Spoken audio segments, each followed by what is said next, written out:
Capítulo 13. Naquele mesmo dia, saindo Jesus de casa, assentou-se à beira-mar. E grandes multidões se reuniram perto dele, de modo que entrou num barco e se assentou. E toda a multidão estava em pé na praia. E de muitas coisas lhes falou por parábolas, e dizia: Eis que o semeador saiu a semear. E ao semear, uma parte caiu à beira do caminho, e vindo as aves, a comeram. Outra parte caiu em solo rochoso, onde a terra era pouca, e logo nasceu, visto não ser profunda a terra. Saindo, porém, o sol a queimou, e porque não tinha raiz, secou-se. Outra caiu entre os espinhos, e os espinhos cresceram e a sufocaram. Outra, enfim, caiu em boa terra e deu fruto, a 100, a 60 e a 30 por 1. Quem tem ouvidos para ouvir, ouça. Então se aproximaram os discípulos e lhe perguntaram: Por que lhes falas por parábolas? Ao que Jesus respondeu: Porque a vós outros é dado conhecer os mistérios do reino dos céus, mas àqueles não lhes é isso concedido. Pois ao que tem se lhe dará e terá em abundância, mas ao que não tem, até o que tem lhe será tirado.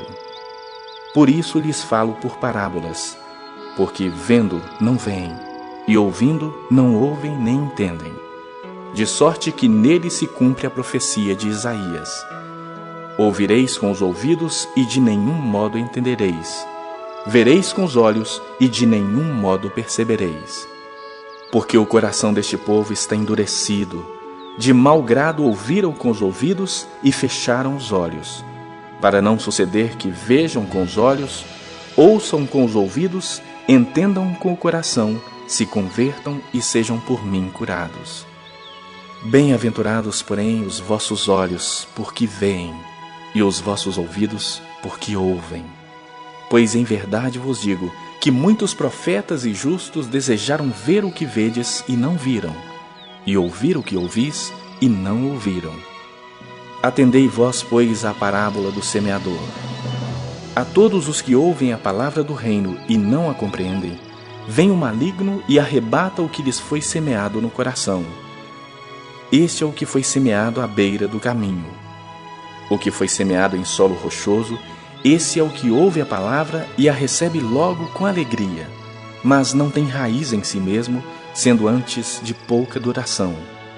Em lhe chegando a angústia e a perseguição por causa da palavra, logo se escandaliza.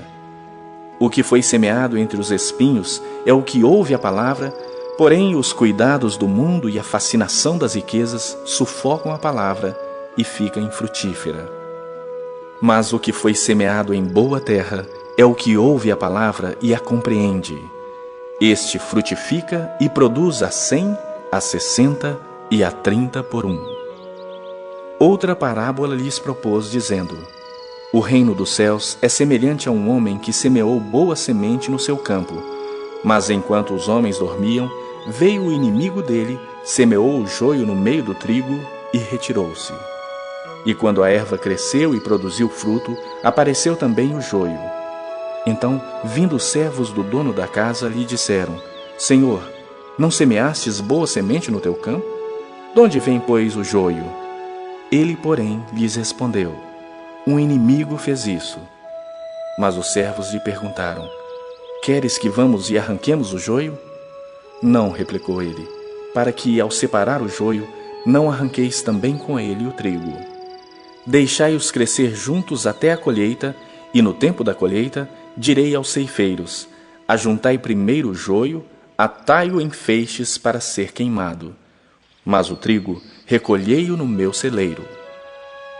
Outra parábola lhes propôs, dizendo: O reino dos céus é semelhante a um grão de mostarda que um homem tomou e plantou no seu campo, o qual é, na verdade, a menor de todas as sementes, e crescida é maior do que as hortaliças, e se faz árvore, de modo que as aves do céu vêm aninhar-se nos seus ramos.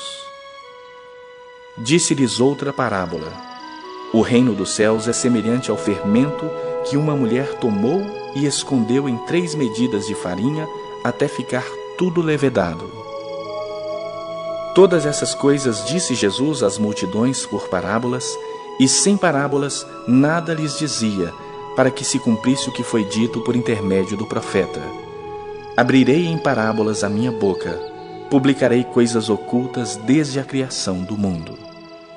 Então, despedindo as multidões, foi Jesus para casa. E chegando a ele, os seus discípulos disseram: Explica-nos a parábola do joio do campo. E ele respondeu: O que semeia a boa semente é o filho do homem. O campo é o mundo. A boa semente são os filhos do reino. O joio são os filhos do maligno. O inimigo que o semeou é o diabo. A ceifa é a consumação do século, e os ceifeiros são os anjos. Pois, assim como o joio é colhido e lançado ao fogo, assim será na consumação do século. Mandará o Filho do Homem os seus anjos, que ajuntarão do seu reino todos os escândalos e os que praticam iniquidade, e os lançarão na fornalha acesa. Ali haverá choro e ranger de dentes. Então os justos resplandecerão como o sol no reino de seu Pai. Quem tem ouvidos para ouvir, ouça. O reino dos céus é semelhante a um tesouro oculto no campo, o qual certo homem, tendo-o achado, escondeu-o. E transbordante de alegria, vai, vende tudo o que tem e compra aquele campo. O reino dos céus é também semelhante a um que negocia e procura boas pérolas. E tendo achado uma pérola de grande valor, vende tudo o que possui e a compra. O reino dos céus é ainda semelhante a uma rede que, lançada ao mar, recolhe peixes de toda espécie. E quando já está cheia, os pescadores arrastam-na para a praia e, assentados, escolhem os bons para os cestos e os ruins deitam fora. Assim será na consumação do século. Sairão os anjos e separarão os maus dentre os justos e os lançarão na fornalha acesa. Ali haverá choro e ranger de dentes. Entendestes todas essas coisas?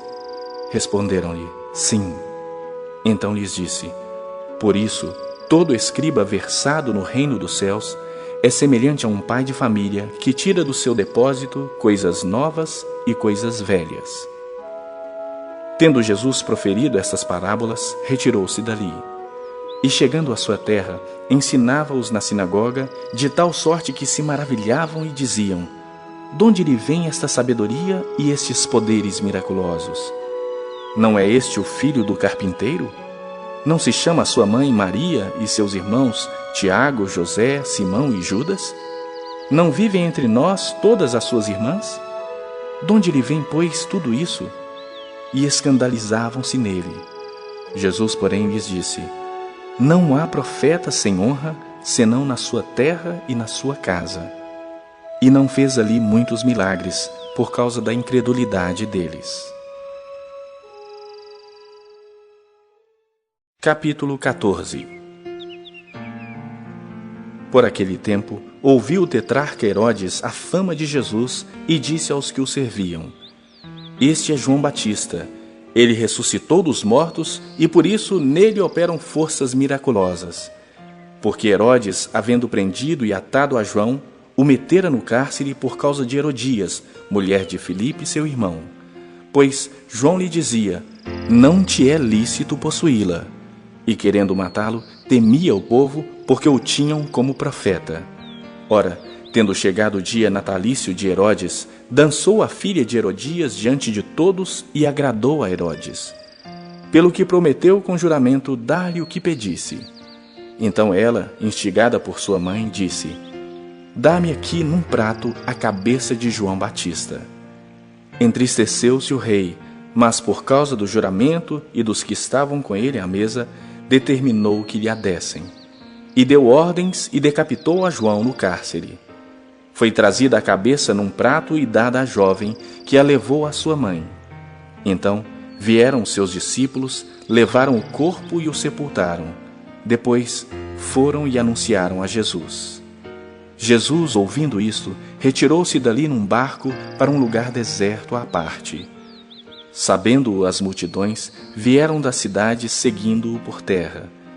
Desembarcando, viu Jesus uma grande multidão, compadeceu-se dela e curou seus enfermos. Ao cair da tarde, vieram os discípulos a Jesus e lhe disseram: O lugar é deserto e vai adiantada a hora.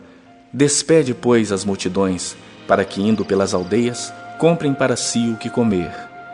Jesus, porém, lhes disse: Não precisam retirar-se. Dai-lhes vós mesmos de comer. Mas eles responderam: Não temos aqui senão 5 pães e 2 peixes. Então ele disse: Trazei-mos.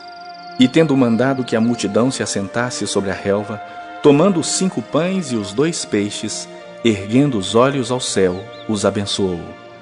Depois, tendo partido os pães, deu-os aos discípulos e estes às multidões. Todos comeram e se fartaram, e dos pedaços que sobejaram, recolheram ainda 12 cestos cheios. E os que comeram foram cerca de 5.000 homens, além de mulheres e crianças.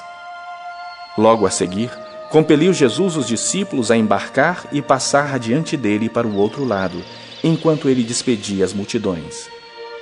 E despedidas as multidões, subiu ao monte a fim de orar sozinho. Em caindo a tarde, lá estava ele só. Entretanto, o barco já estava longe, a muitos estádios da terra, açoitado pelas ondas, porque o vento era contrário. Na 4ª vigília da noite, foi Jesus ter com eles, andando por sobre as águas. E os discípulos, ao verem-no andando sobre as águas, ficaram aterrados e exclamaram: É um fantasma! E tomados de medo, gritaram. Mas Jesus imediatamente lhes disse: Tende bom ânimo, sou eu, não temais. Respondendo-lhe Pedro, disse: Se és tu, Senhor, manda-me ir ter contigo por sobre as águas. E ele disse: Vem. E Pedro, descendo do barco, andou por sobre as águas e foi ter com Jesus. Reparando, porém, na força do vento, teve medo, e começando a submergir, gritou: Salva-me, Senhor! E prontamente Jesus, estendendo a mão, tomou-o e lhe disse: Homem de pequena fé, por que duvidaste? Subindo ambos para o barco, cessou o vento. E os que estavam no barco o adoraram, dizendo: Verdadeiramente és filho de Deus. Então, estando já no outro lado, chegaram à terra em Genezaré. Reconhecendo-o os homens daquela terra, mandaram avisar a toda a circunvizinhança e trouxeram-lhe todos os enfermos, e lhe rogavam que ao menos pudessem tocar na orla da sua veste. E todos os que tocaram ficaram sãos.